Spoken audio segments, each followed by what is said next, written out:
జై శ్రీరామ్. మన పురాతన దేవాలయాలు సేవా కేంద్రాలుగా ఉండేవి. అవి విద్యను అందించేవి, వైద్యాన్ని అందించేవి, ఆహారాన్ని అందిస్తున్నాయి, రుణాన్ని అందించేవి, న్యాయాన్ని అందించేవి. మనందరికీ తెలుసు, ఇప్పటికీ కూడా నిత్య అన్నదానాలు జరిగే దేవాలయాలు ఎన్నో ఉన్నాయి. అదేవిధంగా కొన్ని దేవాలయాలు రుణ సాయం కూడా చేస్తున్నాయి. అది ఎలా అంటే, ఒక కుటుంబం కనుక నష్టపోయి కష్టాల్లో ఉంటే ఆ కుటుంబానికి రుణాన్ని ఇస్తారు. అంటే వడ్డీ లేకుండా కొంత ధనాన్ని వారికి ఇస్తారు. ఆ కుటుంబం ఆ ధనాన్ని ఉపయోగించుకొని ఏదైనా ఒక వ్యాపారం పెడుతుంది. వ్యాపారంలో స్థిరపడింది, వాళ్ళు కోలుకున్నారు అన్న తర్వాత ఆ డబ్బుని తిరిగి మళ్ళీ ఆ దేవాలయానికి అందిస్తారు.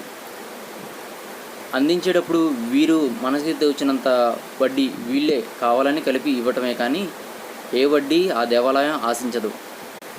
ఈ విధంగా దేవాలయాలు సహాయం చేస్తున్నాయి.